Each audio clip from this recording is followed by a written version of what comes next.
کہ میں یہ ایک تاثر دیا جا رہا ہے کہ جناب ہم چاہتے ہیں کہ ملک کی اسٹیبلشمنٹ ہماری مدد کرے. یہ جب ہمارے خلاف یہ دھرنے دیے جا رہے تھے اور یہ جب کہا جا رہا تھا کہ جی ساری جو پی ڈی ایم کی جماعتیں ہیں یہ سارا وقت کہہ رہے تھے کہ جی ان کو چھوڑ کے تو ہماری مدد کریں. میں بالکل کسی سے کوئی مدد نہیں کر رہا.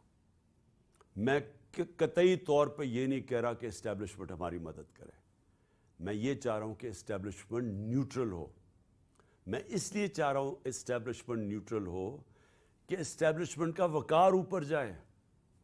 جنرل باجوہ کے دور کے اندر فاصلہ عوام اور اسٹیبلشمنٹ کے بیچ میں فاصلے بڑھ گئے. یہ ہمارے ملک کا نقصان ہے. اس ملک کو ایک مضبوط فوج کے ادارے کی ضرورت ہے. میں ایک آزاد آدمی ہوں, ایک آزاد ملک میں رہنا چاہتا ہوں. میں کسی صورت یہ نہیں چاہتا کہ ہماری فوج کمزور ہو اور ہماری آزادی چلی جائے. اس لیے یہ پاکستان کے انٹرسٹ میں ہے کہ ہمارا فوج کا ادارہ مضبوط ہو. مضبوط وہ تب ہوگا جب وہ نیوٹرل ہو, وہ مداخلت نہ کرے. جو جنرل باجوہ کے دور کے اندر جس طرح کے بے دردی سے انہوں نے ہماری پولیٹکس کے اندر جس طرح انہوں نے کیا, میں آپ کو کہتا ہوں کہ میں نے اپنی زندگی میں جس طرح کی کھلی دشمنی ہمارے ساتھ کی گئی ان 7 مہینوں کے اندر میں نے کبھی یہ نہیں دیکھا. جس طرح جو ہماری حمایت کرتا تھا, میڈیا کرتا تھا, اس کے خلاف ایکشن, ہمارے لوگوں کے اوپر دھمکیاں علیحدہ, گمنام نمبر سے ٹیلی فون آ رہے ہیں اور دھمکیاں دیے جا رہے ہیں کہ عمران خان کو علیحدہ چھوڑو. میرے خلاف سٹیٹمنٹس لینے کی کوشش کی, لوگوں کو کہا کہ عمران خان کے خلاف سٹیٹمنٹ دو. یہ جو سارا توشہ خانہ کیس ہے اس کے پیچھے کون تھا؟ کون ان کو پکڑ کے یہ لوگوں سے سٹیٹمنٹس دلوا رہا تھا؟ اور اس کے علاوہ جو ارشد شریف سے ہوا, جو اعظم سواتی سے ہوا اور ہو رہا ہے, جو شہباز گل سے ہوا, جو جمیل فاروقی سے ہوا صرف اس لیے کہ وہ ہمارے حق میں سٹیٹمنٹس دے رہا تھا, جو ٹی وی چینل سے کیا گیا.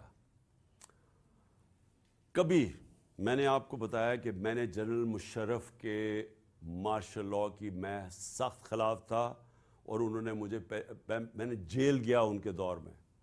میں نے کبھی اس طرح کی سختی, اس طرح کی ہیومن رائٹس کی وائلیشن اس دور میں نہیں دیکھی تھی جو میں نے اس جنرل باجوہ کے اس دور میں دیکھی. اور مجھے افسوس سے کہنا پڑتا ہے کہ جس طرح کی انہوں نے ہمارے ساتھ سختیاں کیں, ایک وہ پارٹی جو کہ پاکستان کی فیڈرل پارٹی ہے, سب سے بڑی پارٹی ہے پاکستان کی اس وقت, میں یہ آگوں کہ پاکستان کی تاریخ میں سب سے بڑی فیڈرل پارٹی ہے. ذوالفقار علی بھٹو کی پیپلز پارٹی بھی اس طرح سارے پاکستان میں نہیں تھی جو آج تحریک انصاف ہے. ایک نیشنل لیول کی پارٹی ہے. ہمیں کمزور کرنے کی کوشش کی.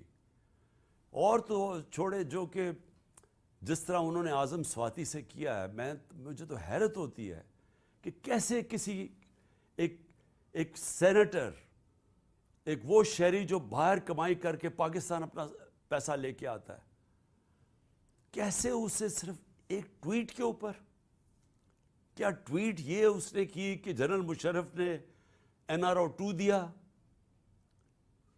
سارا پاکستان جانتا ہے کہ جنرل مشرف نے NRO 2, جنرل باجوہ نے NRO 2 دیا, مشرف نے NRO 1 دیا, سب کو پتا ہے. ہمیں کئی دفعہ انہوں نے کہا جب ہم گورنمنٹ میں تھے کہ جی چھوڑ دیں احتساب کو, چھوڑ دیں اقتصادیات کے اوپر کانسنٹریٹ کرو, اکانومی پہ کانسنٹریٹ کریں, احتساب کو بھول جائیں. ہمیں فیٹف کے اندر انہوں نے ان کی طرف سے آئی ریکویسٹ کہ جناب فیٹف میں ان کو NRO 2 دے دو, یہ اپوزیشن کو. تو ہمیں تو پتہ ہے کہ NRO 2 کس نے دیا ہے. تو اگر اعظم سواتی نے یہ ٹویٹ کر ہی دی, یہ اس کی اتنی بڑی سزا تھی کہ اس کو پہلے پوتوں اور پوتیوں کے سامنے گھر میں 3 بجے گھس کے مارا گیا, پھر اس کو ننگا کر کے ISI نے اس کو مارا علیحدہ, اور اس کے بعد اس کو جو کیسٹ اس کی بیوی اور بیٹی کو دی گئی وہ گندی کیسٹ, اور اس کے بعد اب اس کے اوپر 30 کیس اور کر دیے.